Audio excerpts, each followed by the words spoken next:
Our next guest is Kevin Stansfield. He is the founder and director of ActionCOACH Solent. He has built this firm with the purpose of helping as many SMEs, which is small to medium sized enterprises in the local area, to become as successful as they can for themselves and for the benefit of the economy as a whole. With a great team surrounding him, they aim to coach, train, motivate, and support local business owners and executives who want to take their businesses to the next level. And he is also the author of a very interesting book called The Great Game: How Lessons from the Great Game of Golf Can Help You Win the Equally Great Game of Business. So, Cindy, let's welcome our very special guest this morning, Kevin Stansfield. Good morning. Hi there, Cindy. How are you doing? Good. Good. Thank you for joining us. That's quite right. Nice to be on the other side of the pond. What time is it there? We are just afternoon, so 1:30 p.m. Not too bad. Not too bad. We are. I think our clocks change at the end of this month, so I think we're only about 4 or 5 hours difference at the moment. So. Very good. Awesome. Well, Kevin, my name Kevin, my name is Ted, and thank you for joining us as well. I appreciate it this morning. So, give us an idea of why you wanted to write this book. It's a very interesting title, and I couldn't agree more. I think golf and business have become so intertwined over the years. What was the purpose behind this book? I think the main reason I wrote it was when I'm coaching clients, I use analogies a lot. So, if this business was a football team, what would we be doing? And as you said, a lot of business people play golf, so some of the analogies turned into golfing analogies. So if we were approaching this as a golf match, how would we be approaching it? So it got clients out of their sort of mindset of this is my business, and it became quite blinkered into a little bit more solution-based thinking. And so I'd use these analogies for a lot of time. And I've only really been playing golf myself for the past 12 years. So I was in that learning phase in my own golf of practicing and wanting to be better at the game. So I could actually see that I was going through the same process within my golf as I was coaching my clients in business. And then COVID hit last year. I'm sort of working through that, but couldn't play golf or couldn't do anything else. So I thought I'd take all of these ideas and see if I can turn it into a book, which is the end result was The Great Game. Very interesting. Let me ask you another question I found interesting. I was looking through some of the information that obviously you provided and that I could source out as well. And one of the interesting things that caught my attention was you make the reference that games are a reflection of our behavior. What do you mean by that?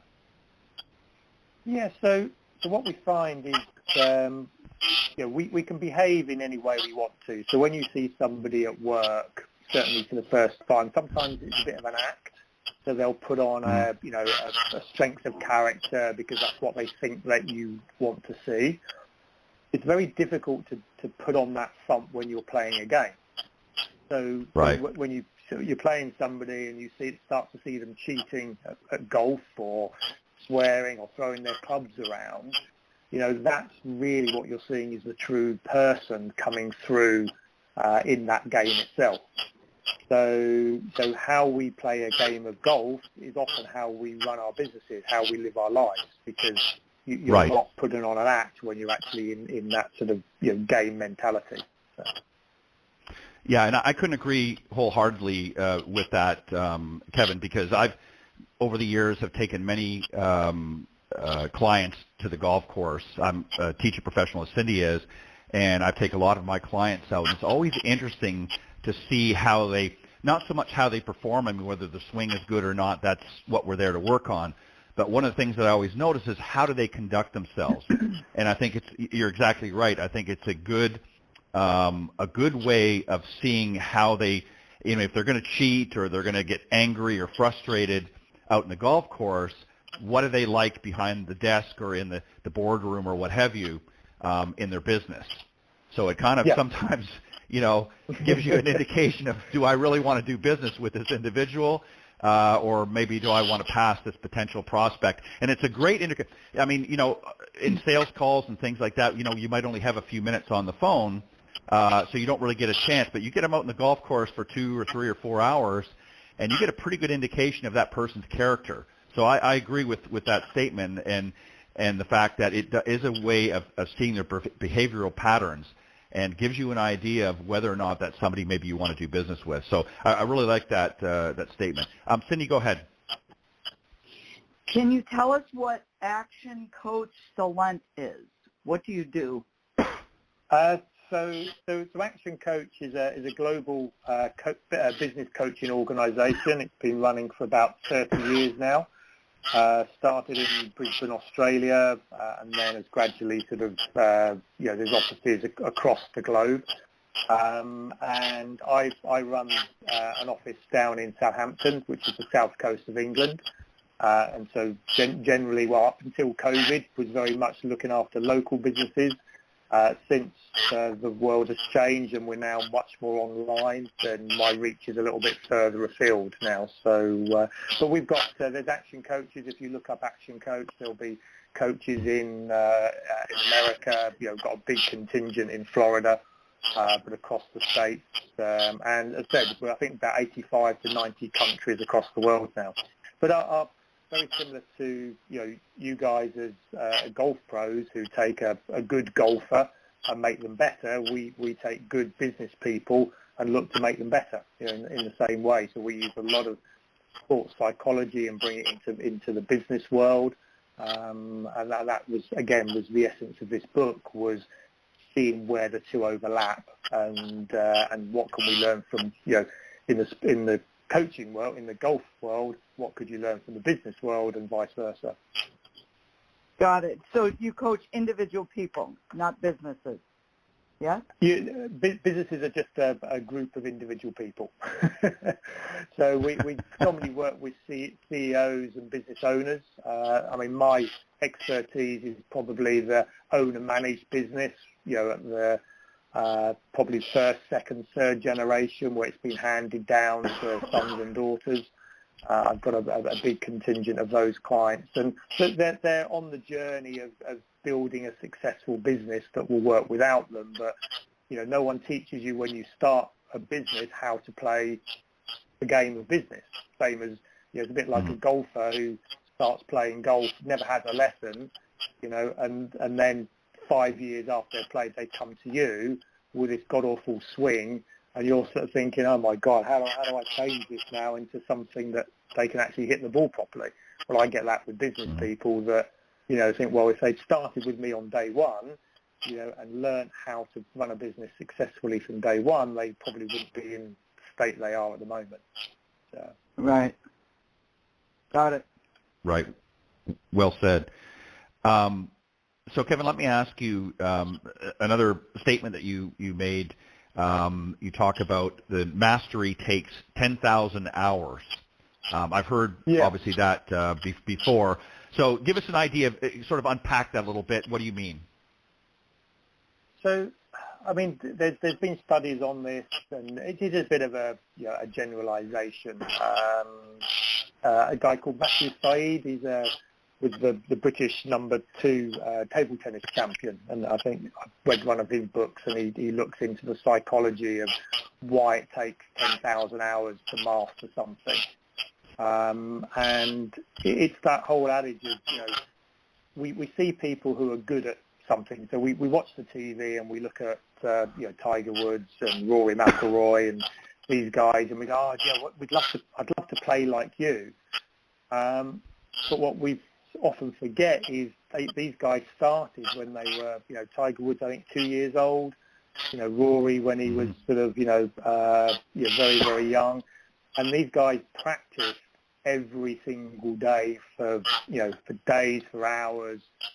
So it was their dedication to actually the one thing that they wanted to be great at that makes them masters. And when we look at business, there are so many elements to a business from sales, marketing, finance, recruiting people, motivating people, let alone the actual job that you do, what you sell, that each one of those areas takes 10,000 hours to master. So when you have your own business and you're trying to do multiple things, it becomes very sort of, it's why it takes so long to actually be good at it. And that's why I did talk in the book about, the tools of the trade. So within golf, it's not actually one sport. It's not one game. There's probably 4 or 5 games within the game. There's the game of driving. There's the game of long irons. There's the game of mid irons. There's the game of short irons, pitching, bunkers, putting. All of these techniques take 10,000 hours, each of them, to master. So you could be great off the tee, but if you can't putt, you'll never win anything. And that's Right. why I think golf, for me, is so addictive, and why it's a continual improvement, that you never, even the best players in the world, are always learning. They're always trying to master, the next level. And exactly the same is true in business. The successful business people, the Richard Bransons of this world, they never stopped learning. They never stopped trying to master it, even though we look at them and think, "Blimey, you're so successful." There's a continual desire to get better at it, and that's what I look for in my clients when I'm looking to coach them, and probably what you do when you're looking for your clients to coach them. It's the ones that are willing to learn and want to take that lesson and then continue at it. The person that comes in and says, "Can you just fix my driving, and here's 50 quid, Right. that's one lesson, I want to be perfect." Well, we all know that's never going to happen. Right. But it's the desire to learn is going to be key to that. And that's what I talk about in one of the chapters about the types of players that, I talk about 4 types of players. There's the beginner who really wants to learn because they can't hit the ball. You then get the learner who's then dedicated to actually taking lessons and improving. But at some point, ideally you'd go on to become the master, but that takes a lot of time and effort. A lot of people drop into what I call the lifestyle golfer, who hits a handicap. They're 18 handicaps. They can go round. They don't embarrass themselves. They have good days, bad days, but golf isn't their total priority. So they're good enough to play, and that's why they don't then pursue to be better, because actually reducing your handicap makes the game a little bit harder to play. And that's what I find in business is, there are the beginners, there are the improvers, there's the masters that are making lots of money at it. But a lot of people drop into the lifestyler where their business is good enough, it's okay, it's making them some money, but is it really achieving their full potential? And if they really committed to it and pushed it to that next level, could they actually play the game at a higher level? And same with golfers. And that's the type of people I look for, is those people that are, they're okay where they are. They're not playing it badly, but they just want to play that little bit better and are willing to dedicate the time, effort, and a bit of money to help them get there. Yeah, and you raise a very interesting point, Kevin, with that is, we often see on our side of the things, we see exactly that, where you'll get players coming in, they'll take a lesson or two, they want to be able to hit farther, whatever the case is, and then they get into sort of a holding pattern. They get into a comfort zone, if you will, and they don't want to step out of that comfort zone, and I'm sure you see that in business as well. And you make an interesting, another point as well, that not enough people use or even value coaches, and we see that as well, as we just pointed out. They'll come and they'll say, well, I want to hit it farther, or, I want to be able to do this or that, but then they don't want to put the effort in either. They don't really listen to the coach. Yeah. They'll take a few lessons and they'll do a few things, but they don't really put it into practice for more than a moment or two, and then they just sort of fall back into the same struggles and difficulties they had before, and they say, well, that just, that coach didn't really help me, or, that teaching pro didn't really give me the information I thought I was going to get, and then they just move on to something else. So in a case like that, how do you again, obviously with golf and business, there's a money factor. People say, well, I don't want to be, spending thousands of dollars on lessons, but as you pointed out, the best players in the world and business people are continually learning. So when you face somebody like that really doesn't want to put the effort in, what do you say to them? What's the conversation that you say to them, and how do you motivate them to say, look, you know what, you need some help. This is what we're here for. This is what your golf coach is here for. Here's how it's going to help you change yourself moving forward. What do you say to them? It really is a tough one, because if they really mean it, then I tend to walk away because there's no point. You know, the one thing I say to my clients is, look, what I can't give you is the vision of where you want to get to, and the motivation to do what it's going to take to get there. You've got to bring that to the game. If you bring that to the game, then I can help you achieve it quicker and easier than you would do on your own. So there's only two things in life that motivate people. Okay, one is moving towards something, and one is moving away from something. So you're either moving away from pain, in other words, I don't want to keep losing golf balls. I don't want to show myself up in front of my mates. That's probably the biggest motivator. Okay, so what you tend to find is people will play with people plus or 10% different to where they are. So you won't get a 21 handicapper playing consistently with a scratch golfer. They'll play once or twice, but not consistently, because they will look at that person and get frustrated. So they will actually be saying to them, look, I've got to get down to single figures because all my mates are single figure golfers. So they will be motivated away from being the worst player to becoming a better player. But that do you think, Kevin, only ever take... Sorry, please go ahead, finish your thought. So all I'm saying is that move away from pain will only ever take you as far as out of pain. So as soon as they get to the level of my mates, plus or minus 10%, then I'm likely to go back into that comfort zone. What drives you out of that then is the desire to actually be better. It's moving towards something. And that's far harder to get, because we see that with people that I want to be fitter, I want to be thinner, I want a better life. Well, are you prepared to do what it takes to get that? Most people aren't. But if the reward is good enough, or the mental picture of that is good enough, then you will do it, but it's a harder one to actually generate. Moving away from pain is much easier. Right. And do you think also part of it is a fact or a lack of not really setting goals, or not attainable goals? In other words, they might set goals, but they're not realistic. In other words, it's not sort of a stair-step set of goals. Obviously, you have an overall goal, you want to become a better player, but there's steps along the way that have to happen in order to get to that ultimate goal. Do you think that's part of the reason that we see so many people fail, is they just don't really have a game plan? They don't really put anything together and say, okay, here's what I want to accomplish, and I've got to do some things. And that also, again, detracts them from putting forth that additional effort, because it's a lot of work. I mean, it's not just something that you can snap your fingers. What do you think? No, absolutely. I mean, chapter 2 of the book is actually called The Goal. It's that important that it's the second. After understanding what the game is, every game you play has a goal. So if you play Monopoly, you know when you start that game what the goal is. And that's why you play the game. So you know what winning is, you know what losing is. And, if you don't set goals in life, then you're not going to move forward. We are goal-seeking missiles. That's where our brains are designed to set a goal.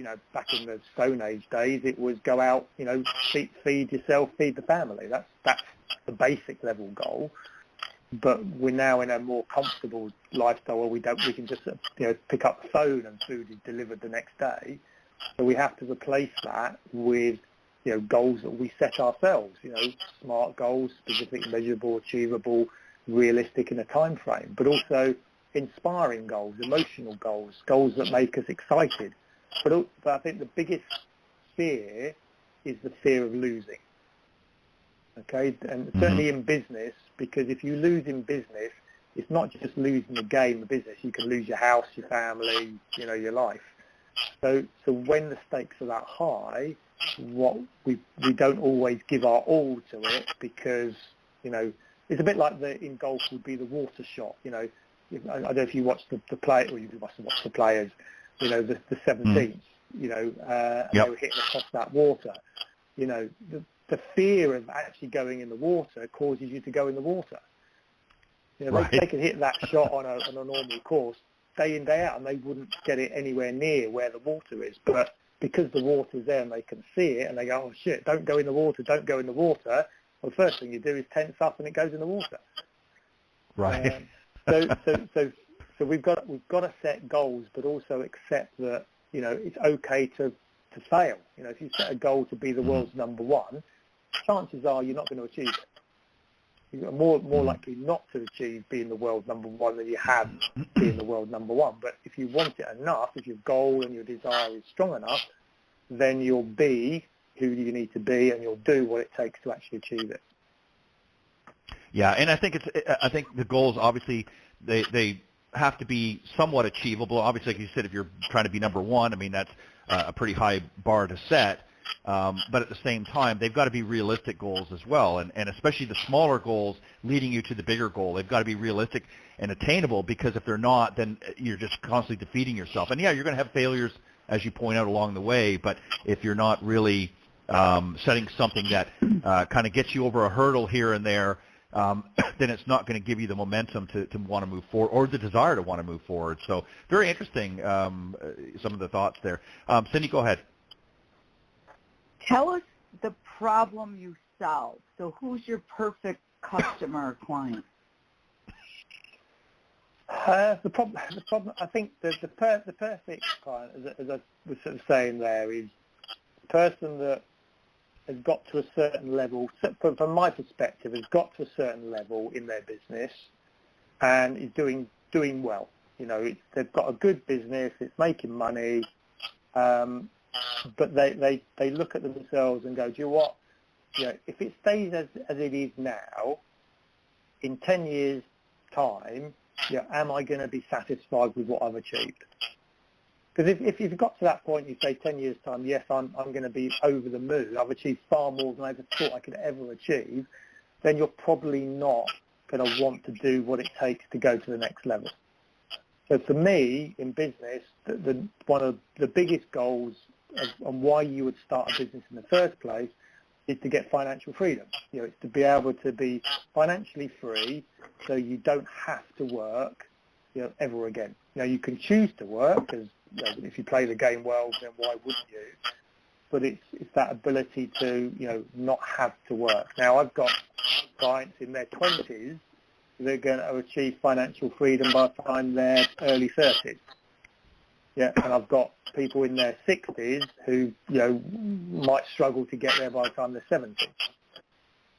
But if you've got that desire to actually, you know, build a business that can provide that financial freedom, either because it can be run without you, so it pays you money when you don't have to work, or most likely is at some point you'll look to sell the business and have enough money from when you sell it to actually invest in assets, and those assets then provide you with a regular income. And what I put this into the golfing world is, you know, if you look at the golfers we see on the TV are the 1%. Okay, they're the creme de la creme. They're even down to I can't remember the guy's name, the Indian guy who was 323rd in the world and he came second. Lahiri. Even at 323 in the world, he's still in the 1%, less than 1% of the world. The majority of golf players out there on tour, you know, on the lower tours, you know, they're playing to pay the bills. If they stop playing tomorrow, they've got no income coming in. So the pressure that they have at that level, you know, is really tough. You know, I'm playing today to pay for the next tournament, the next tournament, the next tournament. And that pressure, as we know, golf is a mental game as well as a physical game. That pressure, I think, to a lot of people is a far harder one to overcome, and why they never they've got the talent to be great, but because of that mental pressure of paying the bills can mean that they're not performing. And same is true in business. People are running their business trying to pay the bills and not allowing themselves to go to the next level and play at, at a higher level.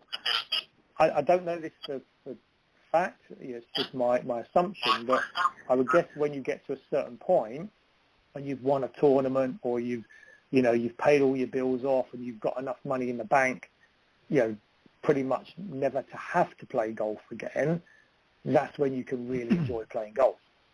Because I'm not playing because I need to earn the money. I'm playing now because I just love playing the game. And money, right. If I win, that's great, but it's more about the accolade of winning a tournament than it is the paycheck at the end of it. Otherwise, the likes of Tiger Woods, why would they bother coming back? They've got more money than they could ever spend. They come back because of the love of the game, not because it's paying the bills. Right. So my question to you is, for a business person, what is the negative motivation or the problem that you help them solve? So I understand, I want to get to the next level, but what's the problem that you solve for them? So the problem will be, when you've got a business that's working, this is not startup, this is a few years in, then you'll either be working too many hours, so you're probably the hardest working employee in your business. Okay, you're doing 40, 50, 60 hours a week, and definitely don't have time to play as much golf as you want to play. So it will be, I'm working too many hours, and if I was to double the size of my business, geez, I can't work twice as hard as I'm currently working. So there's no point in doubling the size of my business because that's just going to make me busier. Yeah. If you look at successful businesses, the person that appears to work the least is the owner or the boss, the MD. The team are working hard, doing the activity that the owner, the MD, CEO is actually orchestrating. So it's a bit like a concert. They're not playing the instruments, they're actually conducting the orchestra. So time is probably number one. Number two is I'm not making enough money.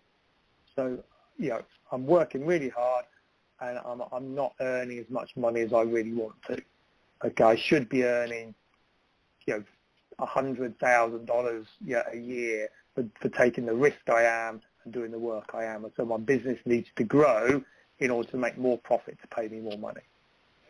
And the third one is the team. That I'm building a team around me, but my team are not working as well as they should be. They're constantly asking me for help, and I haven't been able to build a team that I can rely on and actually leave to run my business for the next 6 months while I go down to Florida, or go off to the Masters and spend a month playing golf, and the team will run my business for me. So I'm having to come back and babysit it all the time. There's generally those three things, Cindy. It's working too many hours, I don't have enough team, or don't have enough money. And then add into that financial freedom that, I can't see how I'm ever going to sell this business, and then be able to retire off the proceeds. Got it. Well said. Well, Kevin, we want to thank you. We know you've got to run because you've got I think you said you had a Zoom call or something you got to get to, so we'll let you go anyways as we wrap up. But very quickly, for those that want to reach out, what's the website they can go to get more information about ActionCOACH Solent? And then also, very quickly, if they want to get a copy of your book, where can they, best way to go about doing that? Yeah, so I would say the best place to find about ActionCOACH, because I'm in South England, but we've got coaches around the world. So it's actioncoach.com is the full site where you can find all the coaches around. For the book, it's on Amazon.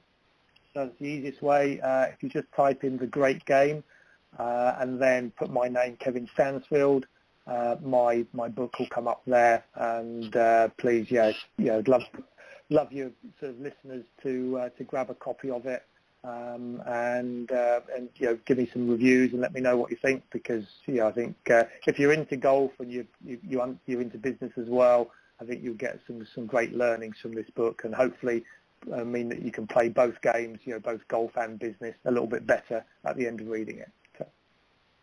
Well awesome. said. Thank you well, Kevin, so much. Yeah, we want to thank you for joining us this morning, Kevin, and much continued success. And thank you for coming on and sharing your time with us this morning on the Women of Golf. Yeah, it's been a pleasure. Many thanks. Take care. Bye for now. All right. Yep. Bye-bye. Thank you for coming on and sharing your time with us this morning on the Women of Golf. Yeah, it's been a pleasure. Many thanks. Take care. Bye for now. All right. Yep. Bye-bye. Thank you for coming on and sharing your time with us this morning on the Women of Golf. Yeah, it's been a pleasure. Many thanks. Take care. Bye for now. All right. Yep. Bye-bye. Thank you for coming on and sharing your time with us this morning on the Women of Golf. Yeah, it's been a pleasure. Many thanks. Take care. Bye for now. All right. Yep. Bye-bye. Thank you for coming on and sharing your time with us this morning on the Women of Golf. Yeah, it's been a pleasure. Many thanks. Take care. Bye for now. All right. Yep. Bye-bye. Thank you.